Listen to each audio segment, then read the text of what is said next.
அன்பு தமிழ் சொந்தங்களுக்கு வணக்கம். இன்னைக்கு நம்ம பார்க்க போகிறது நல்லா கெட்டியான தயிர் எப்படி பண்ணுறதுன்னாங்க. இது சமைக்க புதுசாக ஆரம்பிக்கிறவங்களுக்கான காணொலி.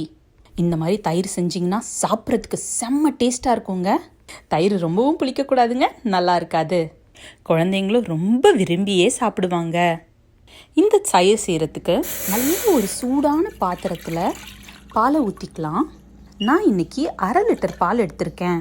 பாத்திரத்தில் கொஞ்சம் கூட தண்ணி இருக்கக்கூடாதுங்க. பாத்திரம் நல்லா காஞ்சதுக்கப்புறம் தான் நீங்கள் பாலை ஊற்றணும். பால் நல்லா கொதிக்கிற வரைக்கும் வெயிட் பண்ணுங்கள். இந்த மாதிரி ஆட வர ஸ்டேஜில் தீயை கம்மி பண்ணிவிட்டு பக்கத்துலேயே இருந்து கண்டினியூஸாக கொஞ்சம் லைட்டாக கலக்கிட்டே இருங்க.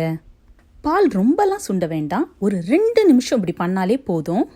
2 நிமிஷத்துக்கு அப்புறம் ஸ்டவ்வை நம்ம இப்போ கொஞ்சம் ஹை ஃப்ளேமில் வச்சு பால் லைட்டாக பொங்குற வரைக்கும் வெயிட் பண்ணலாம். பாலை நல்லா பொங்க விடாமல் தயிர் போட்டோன்னா தயிரில் சம்டைம்ஸ் நூல் நூலாக வரும். பால் லைட்டாக பொங்கினா தான் டேஸ்ட்டும் அட்டகாசமாக இருக்கும். பாருங்கள், பால் நல்லா மேலே எலும்பிடுச்சு. இப்போ நம்ம ஸ்டவ்வை ஆஃப் பண்ணிடலாம். பிக்னஸ்க்காக சொல்கிறேன், எப்போவுமே பாலை கொஞ்சம் பெரிய பாத்திரத்தில் காய்ச்சுங்க. அப்போ தான் பால் பொங்கி வரும்போது கீழே கொட்டாமல் இருக்கும். பால் நல்லா கொஞ்சம் நேரம் ஆறட்டும். தயிர் போடுறதுக்கு பால் ரொம்ப சூடாகவும் இருக்கக்கூடாது, ஜில்லுன்னும் இருக்கக்கூடாது. நீங்கள் பாலை தொட்டு பார்த்தீங்கன்னா உங்கள் உள்ளங்கை பக்கம் பால் சூடு இல்லாத மாதிரி இருக்கும். நகம் இருக்கிற சைடில் சூடு லைட்டாக ஃபீல் ஆகும். அதுதாங்க கரெக்டான டெம்பரேச்சர். எனக்கு எப்பவுமே 20 நிமிஷம் ஆற வச்சா கரெக்டாக இருக்க மாதிரி இருக்கும். இப்போ பால் கரெக்டான டெம்பரேச்சருக்கு வந்துடுச்சு. வேறு பாத்திரத்தில் ஊற்றிக்கலாம். பாலை எப்பவுமே நம்ம காய்ச்சின பாத்திரத்திலே தயிர் போடக்கூடாது. இப்போ உரைய வைக்கிறதுக்கு நான் கெட்டியான தயிர் எடுத்திருக்கேன். உங்ககிட்ட இருக்க உரை தயிர் தண்ணியாக இருந்துச்சுன்னா அது ஒரு டீ வடிகட்டுறதால நல்லா வடிகட்டிக்கோங்க. இப்போ நல்லா அடித்த தயிர் எடுத்து நம்ம ஆற வச்ச பாலில் போட்டுக்கலாம். நான் 1/2 லிட்டர் பால் எடுத்திருக்கேன்.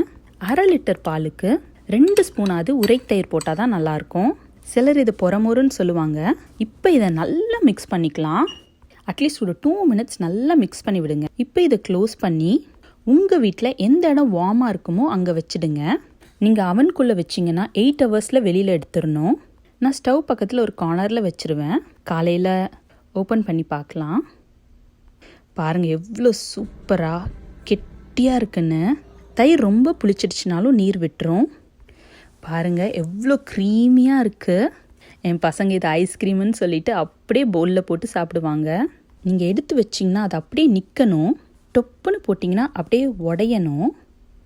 இந்த ப்ராசஸை ஃபாலோ பண்ணிங்கன்னா கண்டிப்பாக உங்களுக்கு தயிர் நல்ல க்ரீமியாக இருக்கும். சாப்பிட்றதுக்கும் பயங்கர டேஸ்ட்டாக இருக்குங்க. இந்த தயிரில் நம்ம இப்போ எது செஞ்சாலுமே ரொம்ப டேஸ்டியாக இருக்கும். எல்லாருமே நல்லா விரும்பி சாப்பிடுவாங்க. இந்த வீடியோ உங்களுக்கு பிடிச்சிருந்ததுன்னா அந்த லைக் பட்டனை கொஞ்சம் கிளிக் பண்ணிவிடுங்க. நீங்கள் நம்ம ஃபேமிலிக்கு புதுசாக மறக்காமல் நம்ம சேனலை சப்ஸ்கிரைப் பண்ணிக்கோங்க. அப்படியே அந்த மணியையும் கொஞ்சம் அடிச்சிடுங்க. Thanks for watching.